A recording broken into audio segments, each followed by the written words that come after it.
My mother was a working woman, which you didn't have in those days. She ran a bureau for the Woman's Pictorial, called herself Nurse Mackay. She used to get 1,000 letters a week, which was extraordinary, for this was 1926.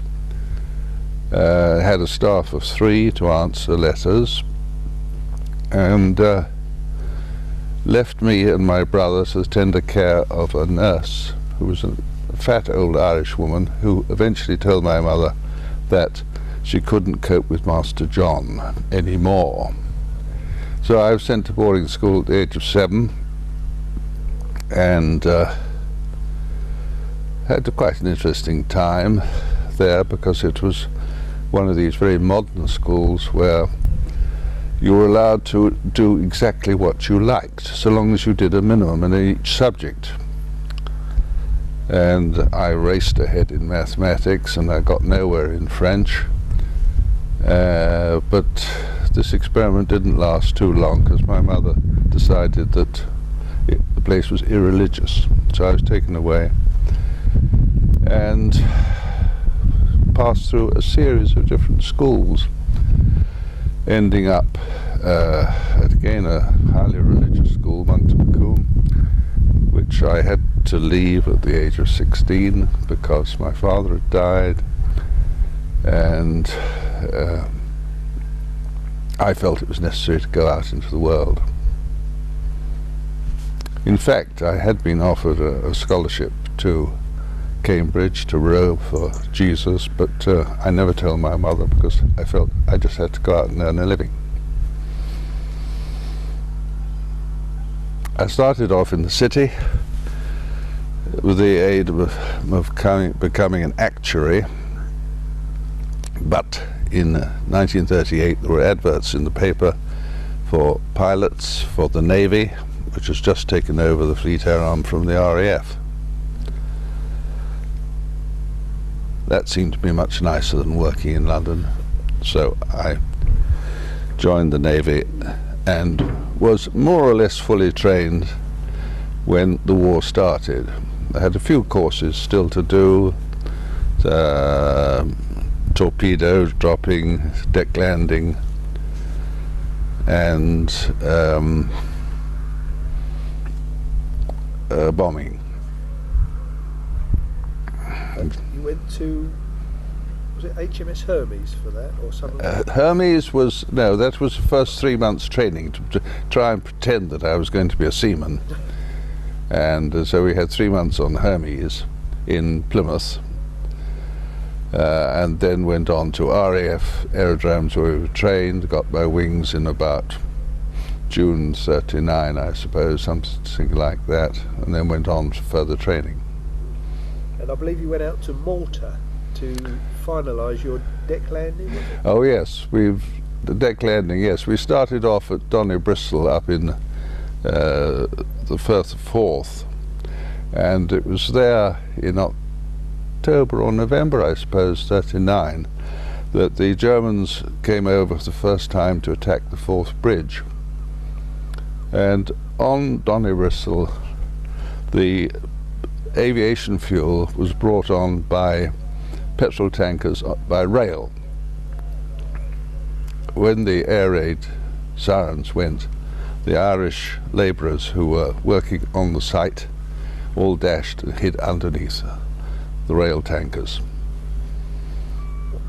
We started off by landing on restricted areas of the aerodrome, and then when we appeared to be doing reasonably well, we were taken across, we flew across France down to Hyères, where we were to train with HMS Argus, which was a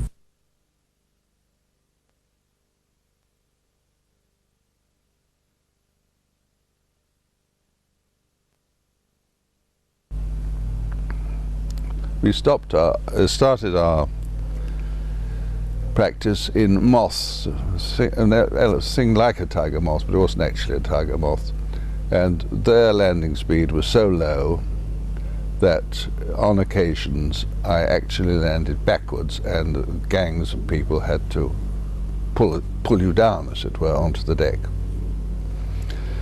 We progressed from that to the swordfishes.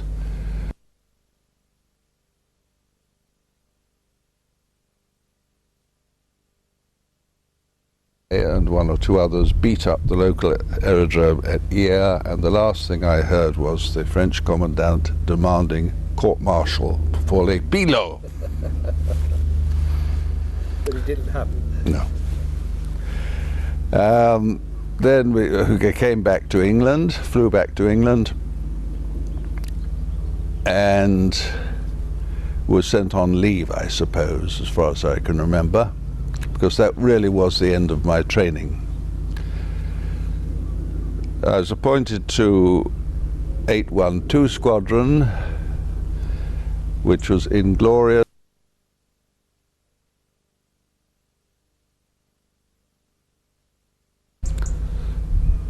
I had to cross to Malta from England, and we were put on board a little packet boat at New Haven, which, as you went down into it, was something like 550 tons, this packet boat, and when you got down into the cabin, there was a picture of this wretched boat that had been blown in two by a mine in the First World War and then welded up again. Yeah, there was a force 8 or 9 gale blowing. There were only 4 passengers, myself, a marine officer, a padre, and I can't remember who the other chap was, but I was the only one in naval uniform, and I was very much afraid that I was going to disgrace the service by being seasick. I think I must have drowned my sorrows, because I survived to get to the other end. But when we got to Boulogne, or was it? I suppose it might have been Boulogne, or maybe Dieppe more likely. There was the RTO, who had never heard that we were going anywhere, but he put us on a troop train which was going in the Marseille direction, and we were issued each with 2 tins of blackberries, and that was the sum total of the rations that we were issued to this journey. 2 tins of blackberries? Blackberries, yes. And, well, the journey took 36 hours. Luckily we could buy stuff occasionally as we stopped in stations, but it was 36 hours across to Marseille, and then a much more respectable boat on to Malta, where the squadron was ashore at Halfar, and so I had a little bit of practice with them, and then we went off cruising up to the Nile. When we got there, we were hurriedly turned round. I think I had 1 day ashore in Alexandria, because the Norwegian episode was on us. Churchill, I understand, wanted to get to Norway, but the Germans got there first. We were part of the plan because they needed to get fighter aircraft across to Norway. So we hurried back to the UK, and my squadron was disembarked to give room for the fighters, which were sent over to Norway and never came back. 812 Squadron was lent to Coastal Command, and we were equipped then for dropping the W bombs, which were one of Churchill's more crazy ideas, that you ran across an enemy ship's line small boats this is, with a series of bombs attached to wire, and you hoped that they would get swept up. And you had to fly just in front. Well, that was crazy enough. We were also converted to drop mines. And indeed we started dropping mines before the war reached Holland. We were dropping mines in the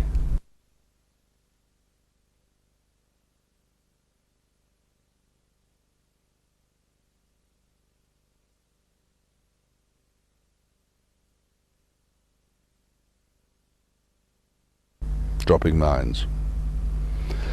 Our top speed was something like 120 knots, not so much most probably with a mine. We had extra tanks put on so that we could stay in the air for 7 hours, but nobody thought about the necessity for dealing with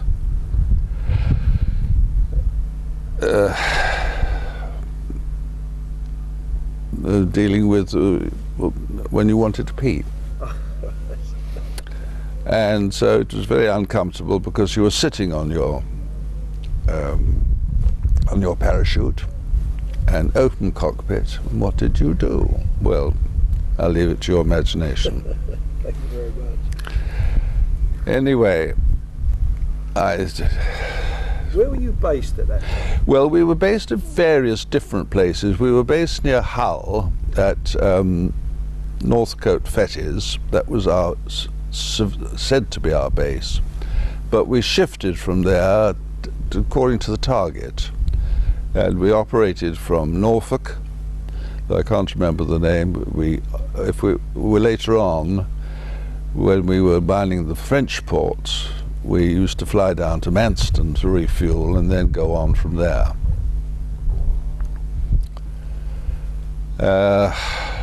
I don't remember how many of these mining operations, and I was shot down on the last one on the 30th of June 1940, just outside Boulogne Harbour. I understand there was apparently your squadron leader, I assume it would have been, made the instruction that you went in Yes. 10-minute intervals. Yes. It seems a terrible long. Yes. There was a flight of 3 of us that night, and the chap leading it said that we were to go in at 10-minute intervals, and as I was Arsene Charlie, the Germans were well awake by the time I got there. Seems a long gap, doesn't it, between aircraft going in? Well, you must remember that we weren't terribly, No. practiced at war, if you know what I mean. Right. It was early. And you crashed then in Just outside Boulogne. Just out. That was you and your observer. Yes. Did he survive the crash? Yes. Yeah. And I believe you were quite badly cut up then, weren't you? Yes. We went straight into I was knocked unconscious by heavy metal, and we went straight in vertically, I think, more or less, but luckily into about 9 feet of water, and that was all right. I had various cuts and bruises and what have you, but my observer, who was Lieutenant Conn, he was all right. So presumably you got ashore somehow. Yes. Um, Well, the tide was going out. so you walked ashore We walked ashore, yes, when I recovered enough. to a reception. Yes, the German army party that was there, and they were very friendly, and no difficulty. I was flown, we were driven across country somewhere to an aerodrome, and then flown by Junkers 52.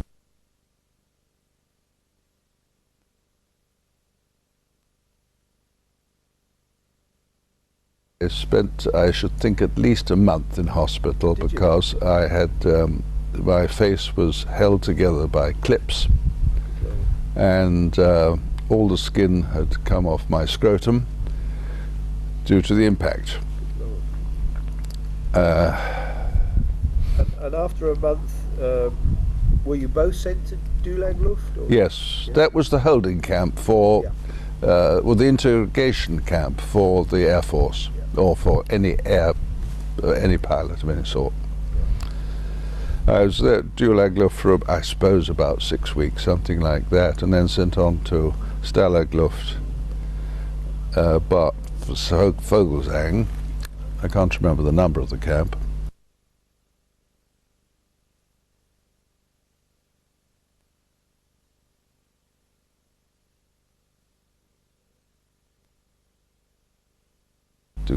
There was nothing to see except fir trees in the far distance, and flat as a pancake. And how long were you there?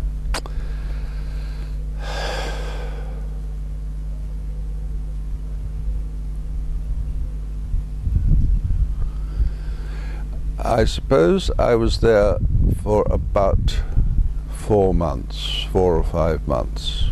Had you considered the possibility of escape, or was it too early in the war for people, not escape, I'm sorry, had you considered the possibility of capture?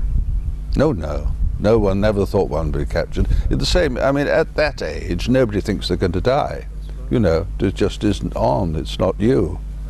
No. Other people possibly, but not you.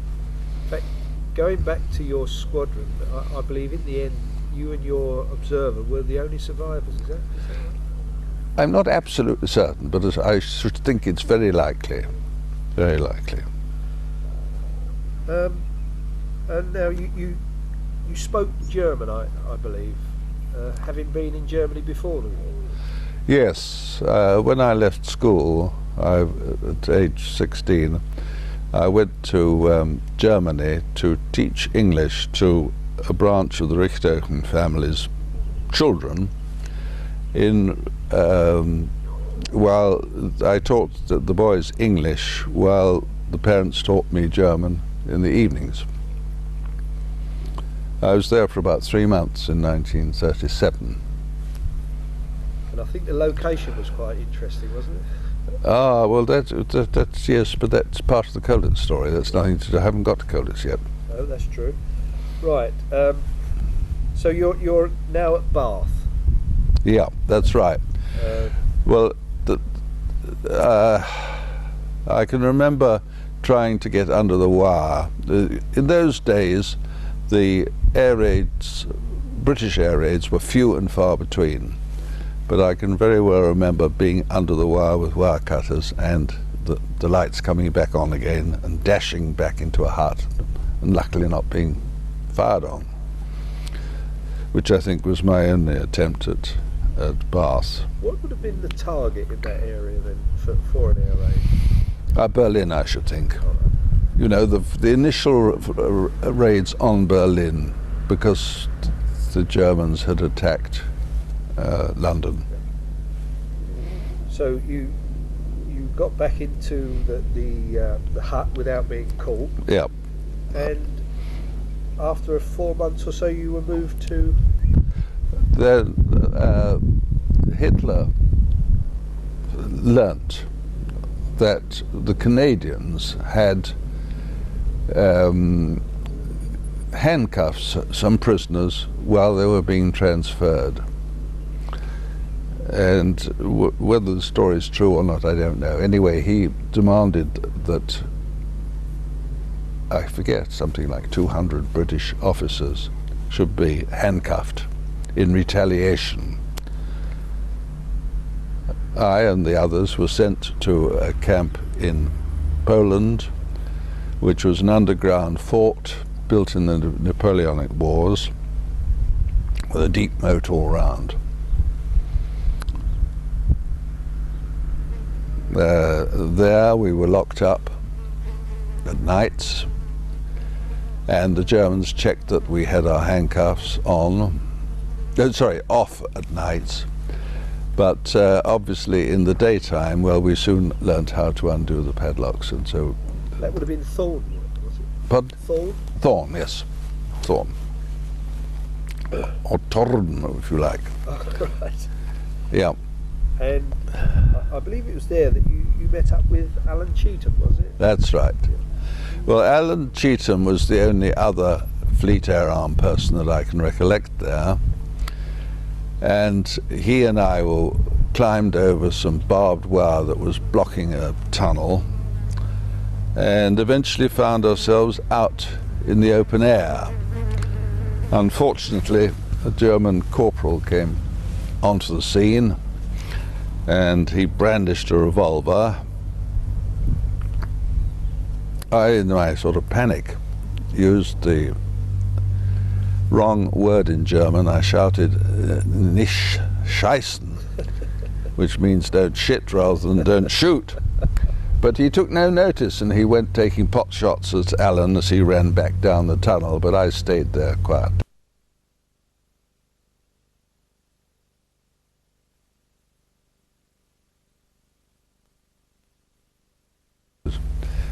It was just a bar was on the front. It was completely open. I don't remember, but I imagine we were there for 3 or 4 days, and then we were sent off to Colditz, where I arrived as number 17 and the youngest, who'd arrived there, and I stayed the youngest there until practically the end of the war. When you say number 17, there were 16 officers already there? There were there actually were 13 there, and 4 or 5 of us turned up at once. Oh, right. And that would have been about when, John? That was April 16th, 1941. 1941. And I believe yourself and Alan Cheetham were the first naval. As far as, yes, there were, oh no, they're not the first Fleet Air Arm people. There were some submariners there. Oh, right. Jeff Wardle, for instance, and 1 or 2 others. Submariners were there, I think. And did you know about Colditz and know what it was? No, I had no idea. No idea. No idea. And do you remember your first views of the castle? Did it inspire you with fear or want to escape? Or? I didn't. I think we were rather exhausted after the journey, and it was quite a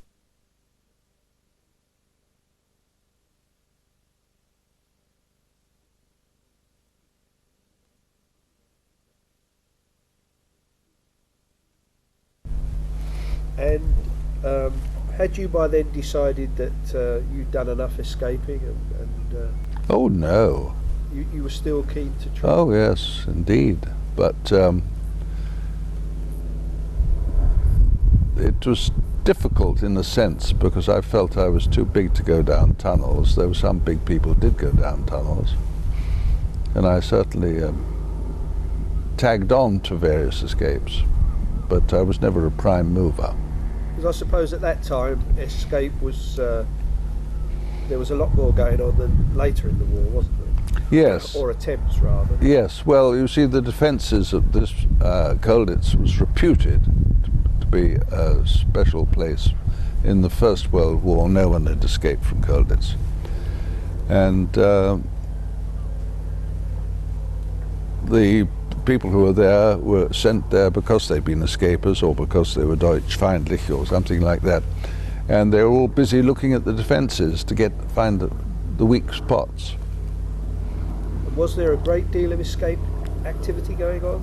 There was always escapes going on, and the trouble at the beginning was there was a great rivalry between the nationalities because there were Dutch and Poles and French and Belgians there, and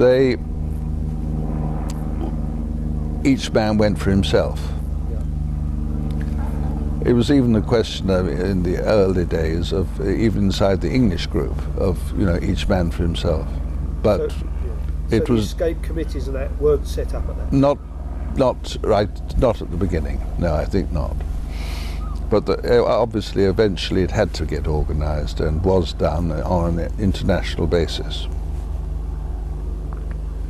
And what did you spend your time, apart from thinking about escape, what did you find that you spent your time doing? Because time was the one thing you had plenty of, I would assume. Yes, well, one got various enthusiasms, I suppose. I mean, I can remember playing chess for about 3 months on end, and bridge for a long time, and so on. But the main things that I did was learning languages, because the opportunities were there. I had 2 Polish friends, one of whom taught me Polish and the other taught me Russian. And I got quite fluent in both languages, and eventually passed exams in Russian. Was this a reciprocal arrangement? You taught those English, or did they already speak? No, we helped each other. Yeah. Actually, the chap who taught me Russian had a good command of English. But the other chap, he didn't know much English. And we talked about various things and so on. And you say you passed exams in Russian.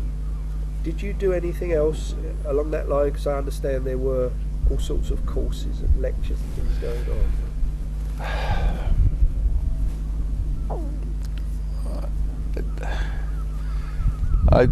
Yes, I remember giving a lecture to the naval officers on how you did a torpedo attack, but from aeroplanes. But I don't remember going to classes much myself. No. I think you also you played the organ in the chapel. Is that right? That's right. When I went to my last of 6 or 7 schools, I was the only person who was doing music that year, and so I got hauled in to become the student organist. And when I got to Colditz, well, we had 3 padres there, and they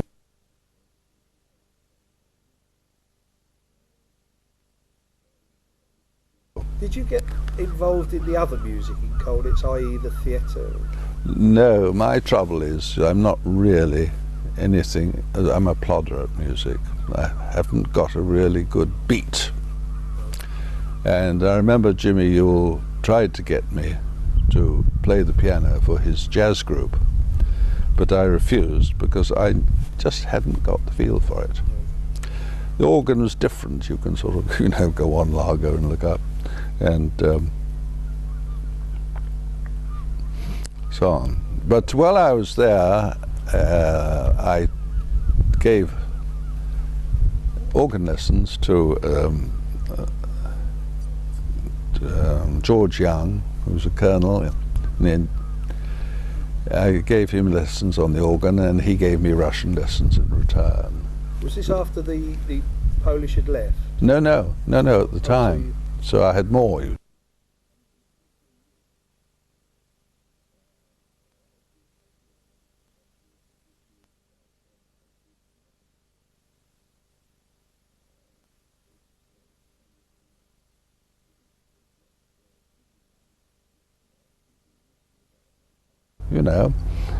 And some periods that I was actually acting as a stooge with the organ, and there were 2 systems. One that you played a well-known tune. Well, that got a bit boring, so there was an interrupter arrangement. This was the famous mousetrap? That's the mousetrap, yes.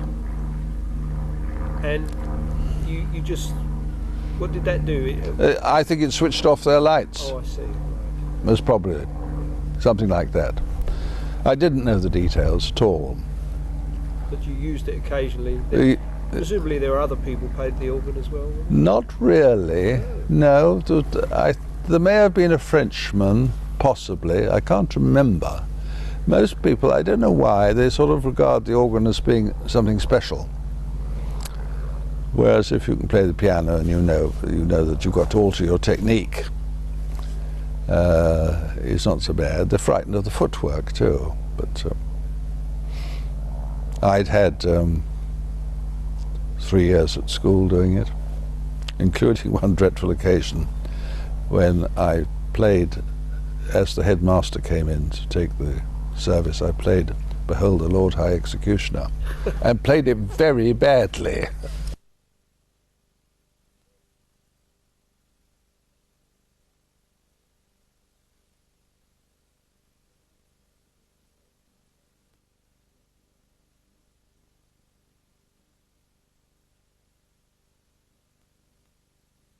And of course there were far more bodies about, English bodies, Yeah.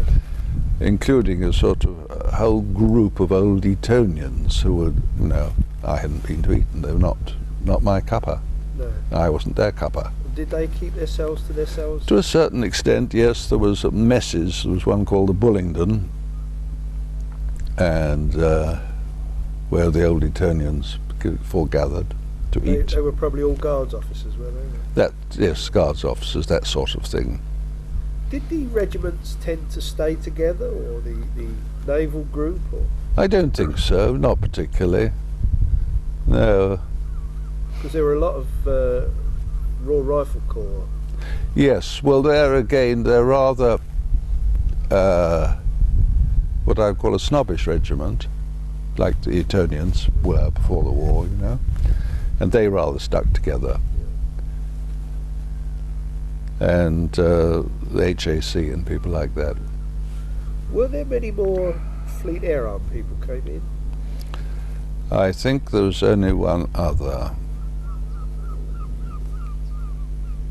as far as I remember. Do you remember where you lost track of your observer? Because he was an officer. He was. Oh, I lost track of him in Dulag Luft, or in either there or Stalag Luft. I can't remember whether he came to Stalag Luft with me or not. But I never saw him again. I never heard from him again. I expect he was fed up with me for getting him taken prisoner. Yeah, or the guy who put the 10-minute rule on, I should think. Now, there must have been one or two occasions. I seem to remember the story of the guy falling off of the roof trying to tunnel through a snowdrift. Is that right? I believe you were in the courtyard when that happened. I saw that happening, certainly, yes. It was Don Tom, as far as I remember, though my memory is not so good nowadays, who tried to. There was a sloping roof at one end of the corridor, one end of the courtyard, and it was banked up with snow on this occasion, and the chap tried to tunnel his way alongside the wall of the higher set of buildings. And I remember seeing him tumble down out of it. Yes, that's true. That must have been quite a drop, because even the lower buildings are a couple of stories higher. No, there was a single story there. Oh, is this where the canteen? That's where the canteen was. Oh, right, yeah. Oh, it was probably quite a surprise to him as well. Yes. And do you remember anything of characters that were there that particularly stick in your mind? Talking about the prisoners. Prisoners. Oh yes, there were all sorts of people who stood out. There was the old horse.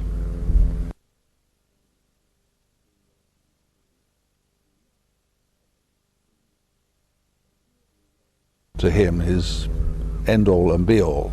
Really? And he used to, you know, nobody else was allowed to do it. He loved doing it.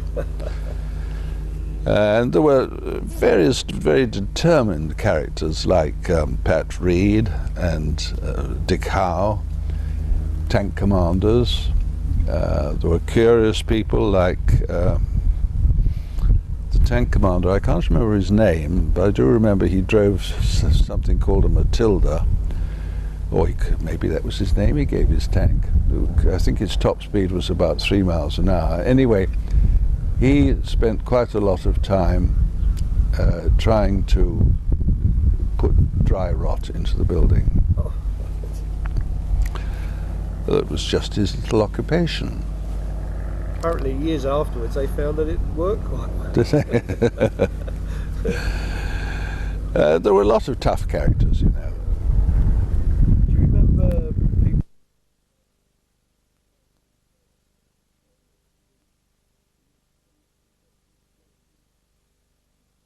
Escape. He was so, if you were like, ashamed of being a prisoner.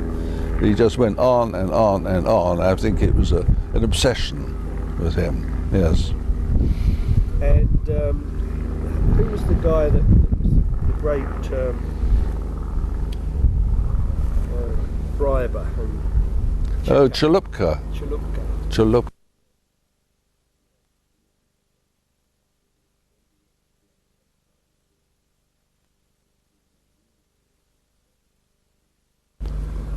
appeared to be capable of bribing all the guards, and was said to have a girlfriend in the local dentist shop, dentistry down in the village, and all that sort of thing.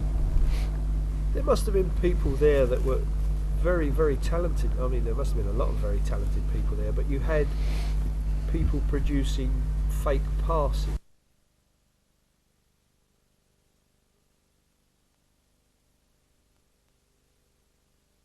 That it was being done? One was aware of it, of course, because I might have been in the right mess at the time, the chap who was doing it, you know.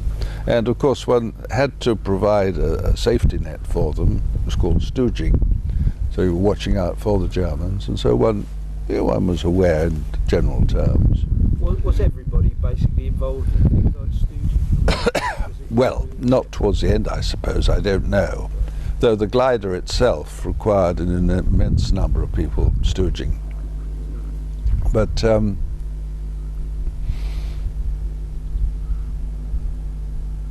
think there was a certain people, without mentioning any names, whose attitude and activities were counterproductive. yes. To escape and things like this. There were one or two people who were very, as I might call, noisy. Yeah. Obstreperous, I think is the right word. And then on the other hand, you see there was a chap like who pretended to be mad, Yeah. and then eventually really did go mad. There was, there were spokes in the wheels.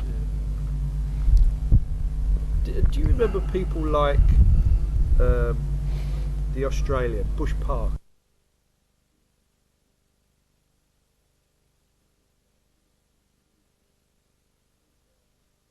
I think he spoke German very well, if I remember rightly. But he was, yes, he was a very determined little man. He was something of a conjurer, I believe. Was he? I don't remember Apparently that. so. He was very, very athletic. Yes, extremely athletic. That's quite correct. Yes, And quite a talented lockpick. quite likely. Yes. Mm. What about the German staff there, John? I think the general view of Eggers was that he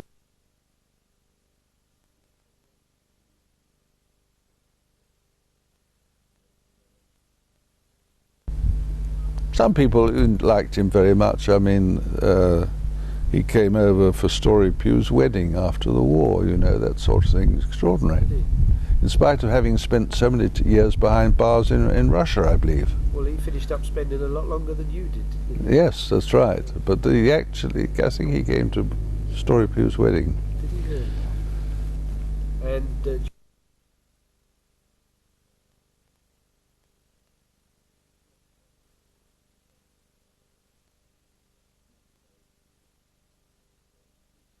yes, all sorts of names we gave him. Sherrick, I think his real name was. Something like that, yes. Yes. I guess He was was quite clever, really. Yeah. Quite clever at it. And there was Gepard, who was his boss.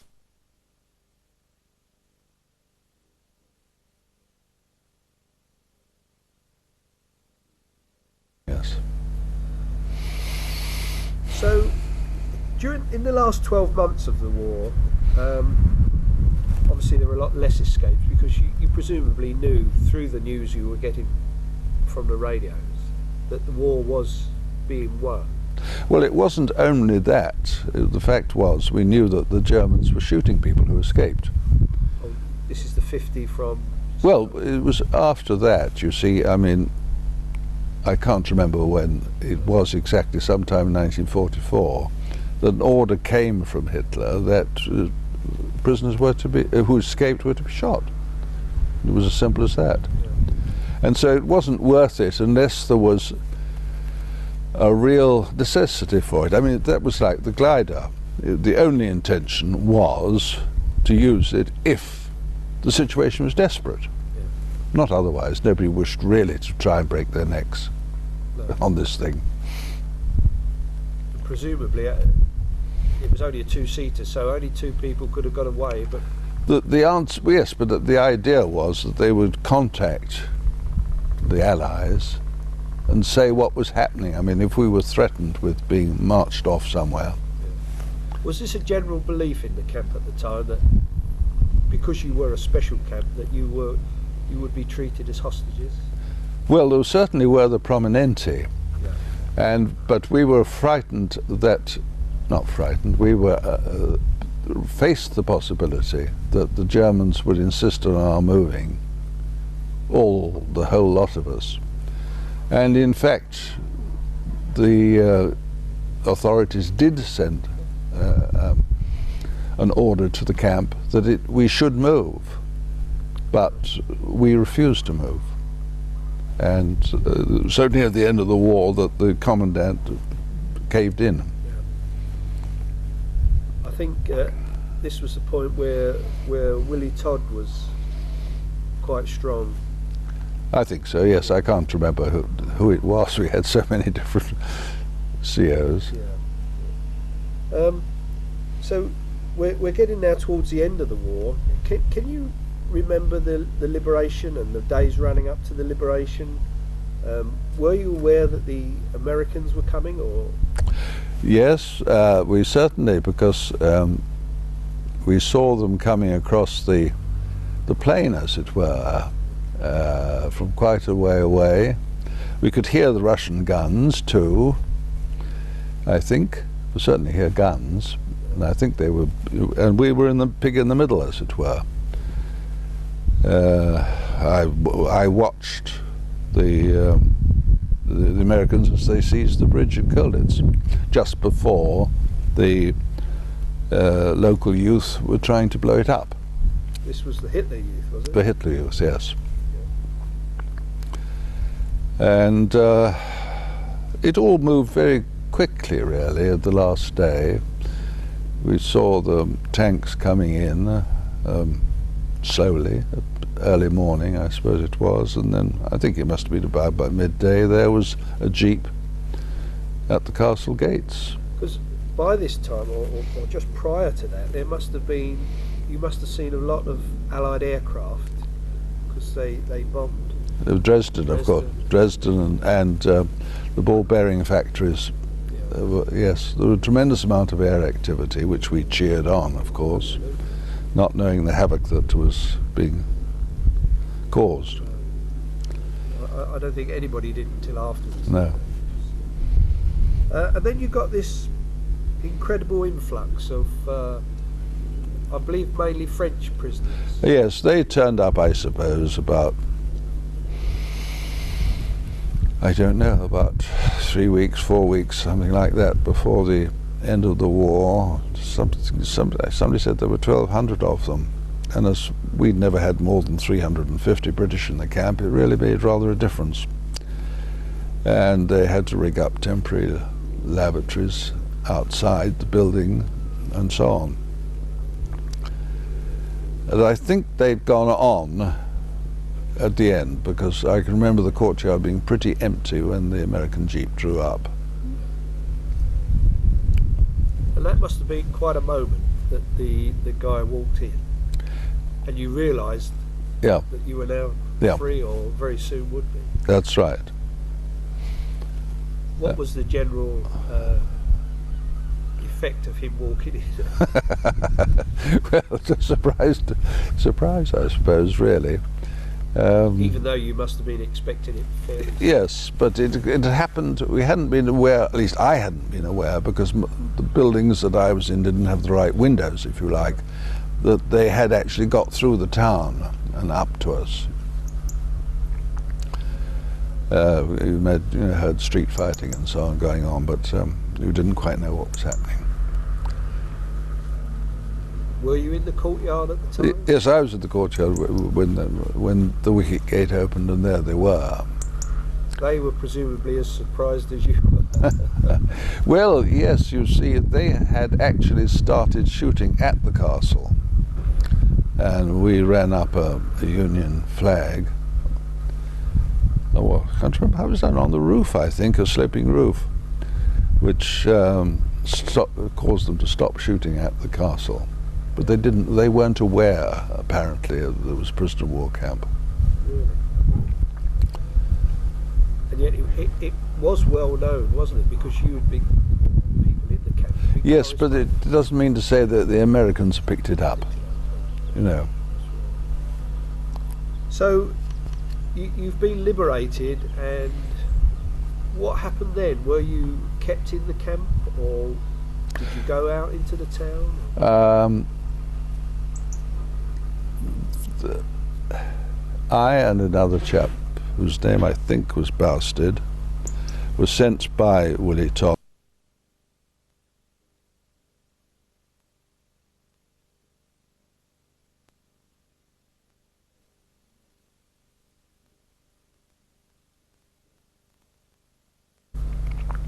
I can also remember clearly knocking on the door and a woman offering me milk. Now it was warm milk, and I hadn't had any milk for 5 years, proper milk. I remember choking on it. But beyond that, I don't remember.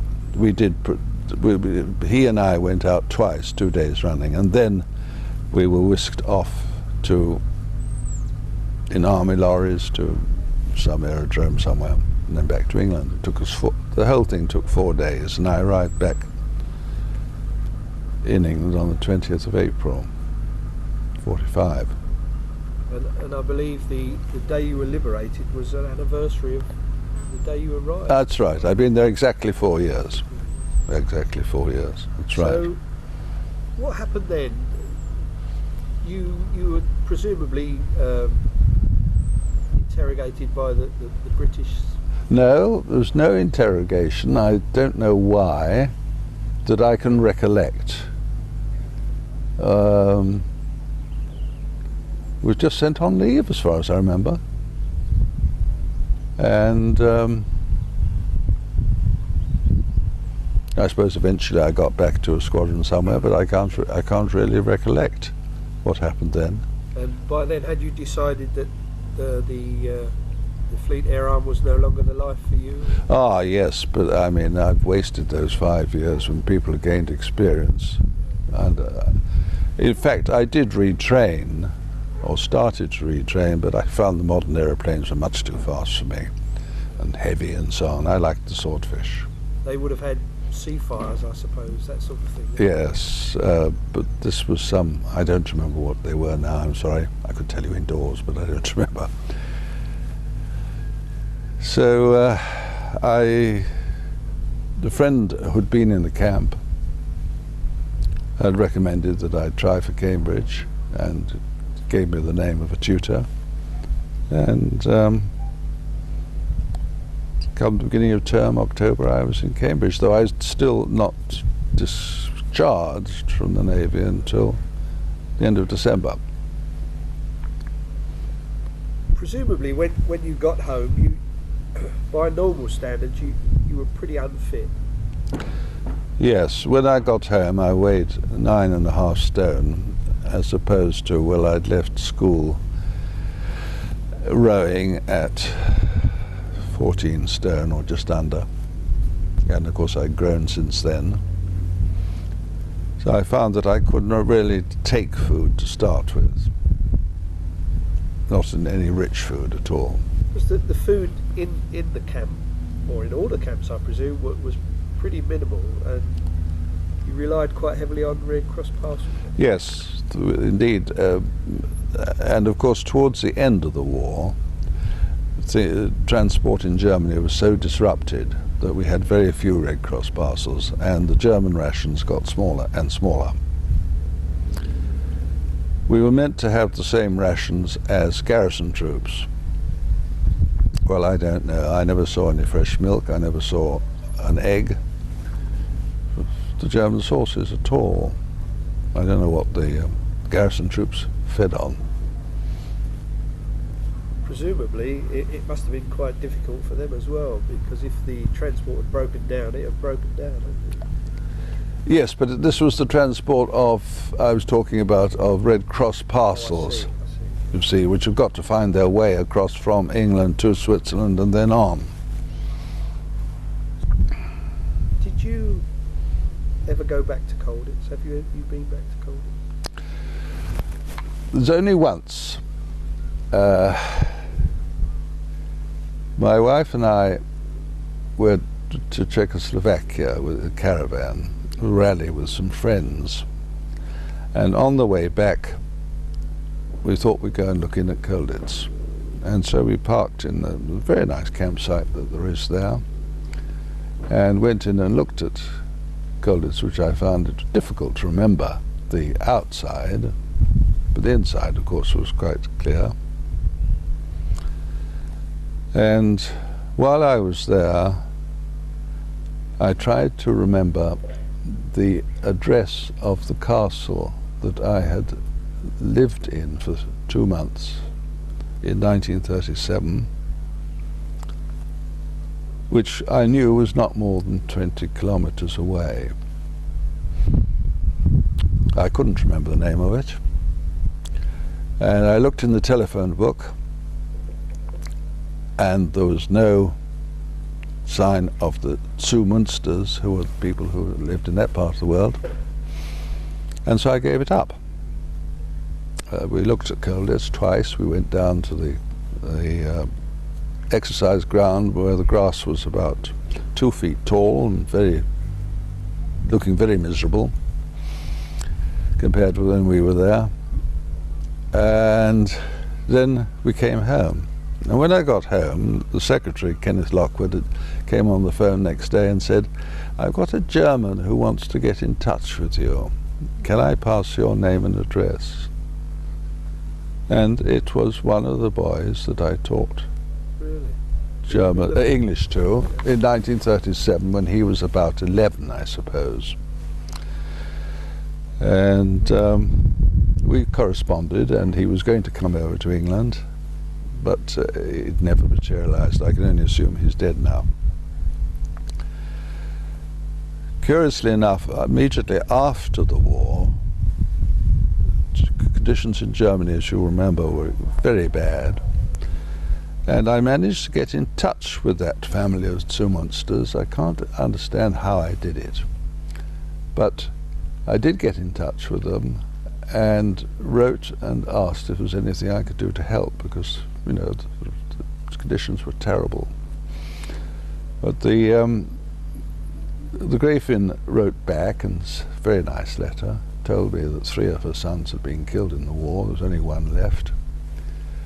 That her husband, the Graf, was the local shoemaker in the village, and that she was making a living by keeping rabbits, Angora rabbits. And with the letter, she sent a matinee jacket for our eldest son, which she'd knitted out of the Angora wool. Now, when I was in Colditz, being a sort of innocent sort of chap, I wrote to these people, because I knew it was only just 20 kilometers down the road, or thereabouts, and just said I was there, you know, I was in Colditz. Being friendly, I suppose. But I never got a reply, and after the war, in this letter, the Gräfin told me that they had tried to write to me, and they wanted to send parcels, and they'd gone as high as Goering in order to get permission, but they were not allowed to do so. Really? I was going to ask how the chap that contacted Kenneth Lockwood knew that you'd been in Colditz. Ah, well, that arose because about 5 years ago there was quite a lot of articles in the German papers about Colditz.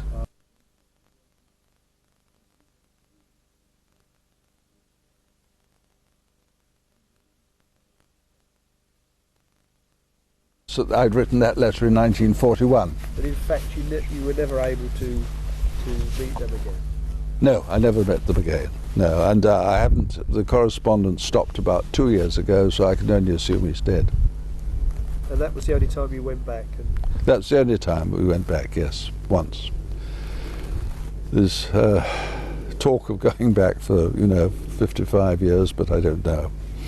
if you had one abiding memory of Colditz, what would that be?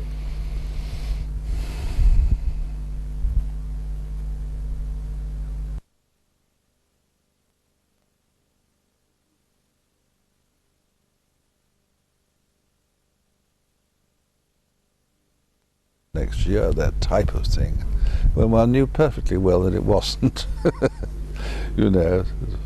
I mean, right at the start, the war was going to be over by Christmas. Yes. And so was the First War. Exactly, same as the First World War, yes. There must have been times when you were very low. Yes. And morale was very low. But one still wanted to get back into the war, Yeah. To just settle back and drift was not a good idea. Was there any time when people were despairing? Perhaps the war was going badly for the Allies. And people were despairing that they would ever get out of Colditz, let alone anything else. Well, I dare say there were, but it's difficult to say what other people felt. It's difficult. Those of us that have learned about Colditz from the books and the films, I suppose we've only picked up the tidbits. So That's right. It's the there must have been long, boring times. Long, boring times, yes. Yeah. And you got fed up with the people you were messing with, or they got fed up with you. As people do. Yeah. Because 4 years is a very long time. Looking back now, after the war, at the things like the books and the films, what were your views of those? Well, the books, I suppose they're all right. I mean, Pat Reed obviously made a packet out of all his books. Well, one hopes so. And the films. The film was very good, the first film. I enjoyed that. But I must say that the BBC series in the 60s was too realistic for me. I can remember shivering in my seat watching them, Because they were so realistic. Yes, and I could remember the feeling of the guards shooting over your heads at people in the windows and that sort of thing.